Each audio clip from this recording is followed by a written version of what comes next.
అస్మద్గురుభ్యో నమః. నిగమకల్పతరోర్గళితం ఫలం సుఖముఖాదమృతద్రవ సంయుతం పిబత భాగవతం రసమాలయం ముహురహో రసికా భువి భావుకా. సాధారణంగా ఈ శ్లోకం చదవగానే అందరికీ అర్థమైపోయి ఉంటుంది బహుశా నేను అనుకోవడం, ఏం చెప్పబోతున్నాము అని. రాబోయేది చాతుర్మాస్యం, అందరికీ తెలిసిందే. ఆషాఢ శుద్ధ ఏకాదశి నుంచి కార్తీక శుద్ధ ఏకాదశి వరకు ఉండేటువంటి ఆ సమయాన్ని చాతుర్మాస్యం అంటారు. చాలా పవిత్రమైనటువంటి కాలం అది. శ్రీమన్నారాయణమూర్తి తన యోగ నిద్రలోకి వేంచేసినటువంటి కాలం అన్నమాట అదంతా కూడా.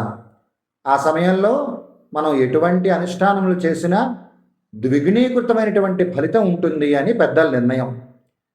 మనం ఎన్నో చాతుర్మాస్యాలు గడిచాయి మన ఆయువులోని, మన ఆయుష్లోని. ప్రతి చాతుర్మాస్యం మనం సార్థకం చేసుకుంటున్నాం, చేసుకోలేదు అని కాదు. ఒకవేళ ఏదైనా ఒక సంవత్సరంలో మనం చాతుర్మాస్యంలో పెద్దగా అనుష్ఠానం చేసుకోకపోయినా ఇప్పుడు మనకి తెలుస్తోంది కదా, ఇప్పుడు చాతుర్మాస్యం రాబోతోంది. ఆషాఢ శుద్ధ ఏకాదశి నుంచి ప్రారంభం అవబోతోంది. తొలి ఏకాదశి అంటారు, శయన ఏకాదశి అంటారు. ఈ చాతుర్మాస్యాన్ని మాత్రం మనం చాలా శ్రద్ధగా, భక్తిగా, భగవత్ సంబంధమైన విషయాల్లోనే గడపడానికి ప్రయత్నం చేద్దాం అందరం కూడా. అయితే ఎలా అండి? ఇంకో ఇప్పుడు చదివాను కదా శ్లోకం. నిగమకల్పతరోర్గళితం ఫలం శుకముఖాదమృతద్రవ సంయుతం పిబత భాగవతం రసమాలయం ముహురహో రసికా భువి భావుకా. అంటే వేదాలు అనేటువంటి చెట్టు నుంచి రాలిపడినటువంటి అద్భుతమైన అమృత ఫలం అండి భాగవతం అంటేను. అది ఎలా వచ్చింది? నారదుల వారు వ్యాసుల వారికి ఉపదేశిస్తే, వ్యాసుల వారు తన కుమారుడైనటువంటి శుకయోగేంద్రులకు ఉపదేశిస్తే, శుకయోగేంద్రుల దగ్గర నుంచి మనందరికీ అందింది ఈ భాగవత ఫలం. అది అమృతమయం, మహారుచిగా ఉంటుంది ఆ భాగవత ఫలం.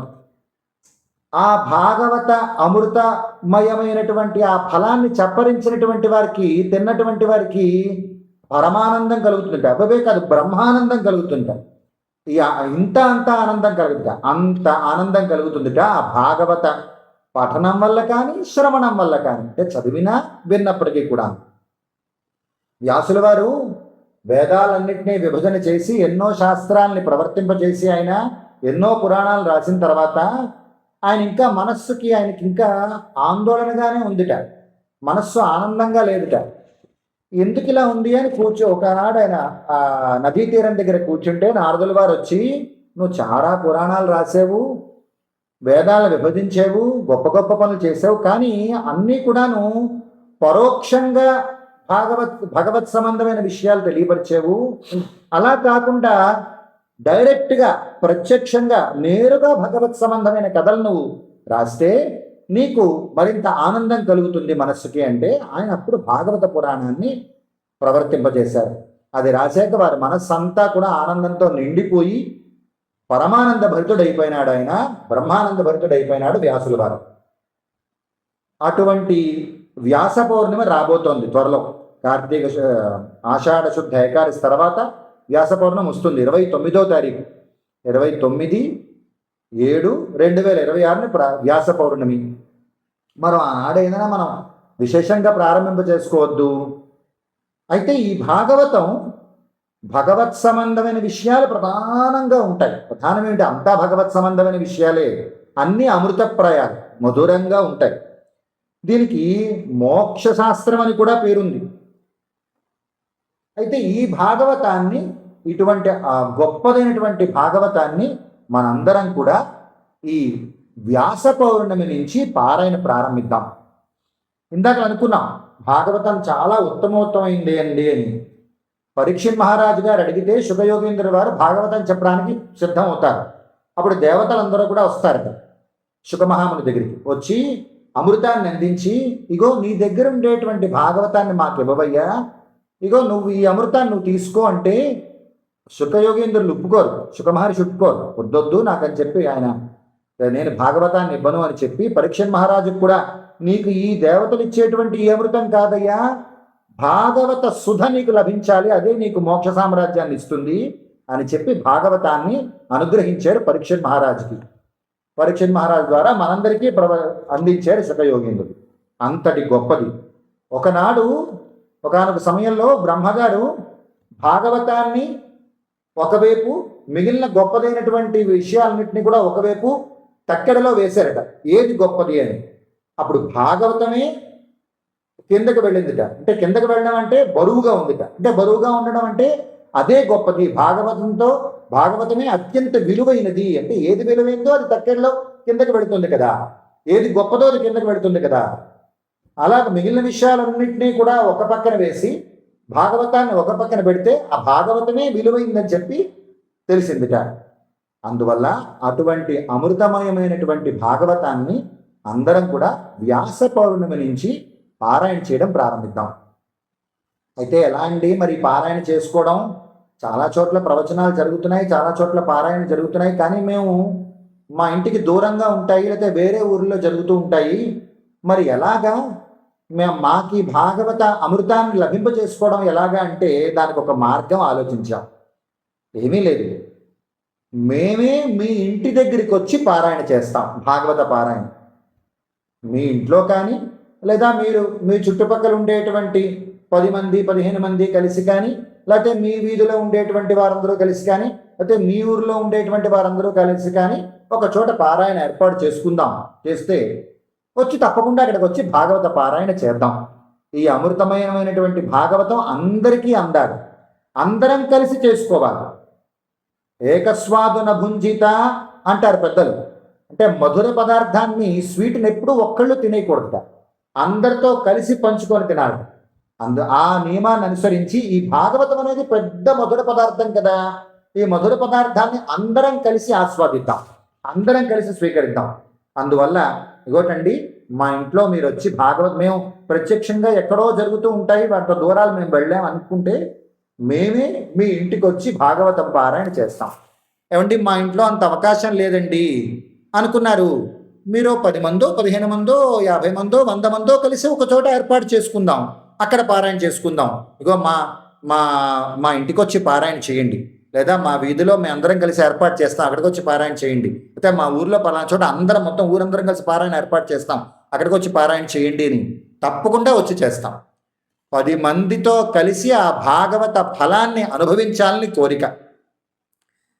అయితే ఎప్పటి నుంచి ప్రారంభిస్తారు, ఎన్నాళ్ళు చేస్తారు, ఏ విధంగా చేస్తారు అన్నది ప్రారంభమైతే ఆషాఢ శుద్ధ పౌర్ణమి అంటే వ్యాస పౌర్ణమి నుంచి ప్రారంభిద్దాం. అయితే పారాయణ ఎన్నాళ్ళండి? భాగవతం కేవలం పారాయణ చేసుకోవడం కాకుండా కొంచెమైనా అర్థానుసంధానంగా వెళ్ళడం ఉత్తమం కదా. అంటే కొంచెమైనా మనం చదువుతున్నటువంటి శ్లోకాలకి అక్కడక్కడ అర్థాలు, విశేషార్థాలు, వేదాంతార్థాలు మనం తెలుసుకుంటూ అనుసంధానం చేసుకుంటూ ముందుకు వెళ్ళినప్పుడు మన మనస్సుకి మరింత ఆహ్లాదం కలుగుతుంది. అయితే మొత్తం భాగవతం చేయాలంటే చాలా రోజులు పడుతుంది కదా.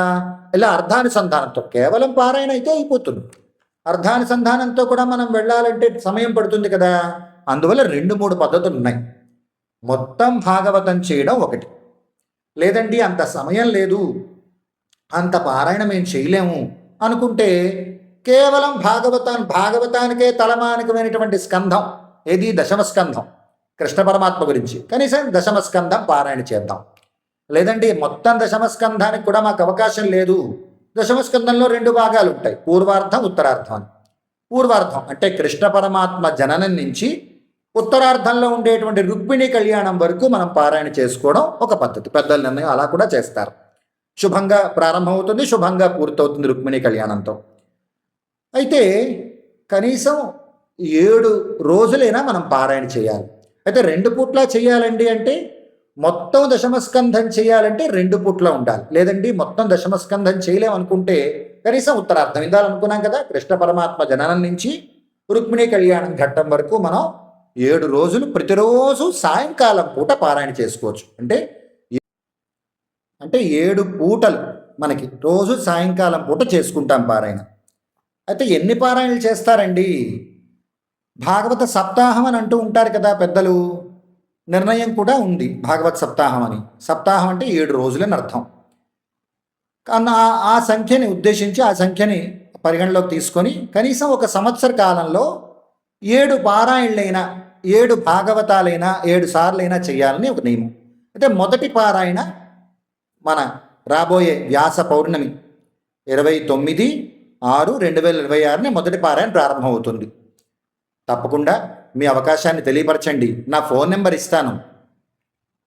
ఇంకోటండి, మా ఇంటికి వచ్చి పారాయణ చేయండి, లేకపోతే మా ఊరికి వచ్చి పారాయణ చేయండి, మేమందరం కలిసి ఏర్పాటు చేస్తామని ఒకవేళ మీకు అవకాశం ఉంటే మీరు నా ఫోన్ నెంబర్కి ఫోన్ కానీ లేకపోతే మెసేజ్ కానీ చేయండి. నా ఫోన్ నెంబర్ ఇస్తాను, నోట్ చేసుకోండి. 9493475802. మళ్ళీ చెప్తాను, 9493475802. ఈ నెంబర్కి వాట్సాప్ చేయండి. ఫోన్ కూడా చేయొచ్చు. వాట్సాప్ అయితే ఒకవేళ ఫోన్ ఎత్తకపోతే కమ్యూనికేషన్ ఇబ్బంది లేకుండా ఉంటుంది. ఫోన్ చేసి మీ అవకాశాన్ని తెలియపరచండి. మొదటి పారాయణకి మనందరం సిద్ధపడదాం.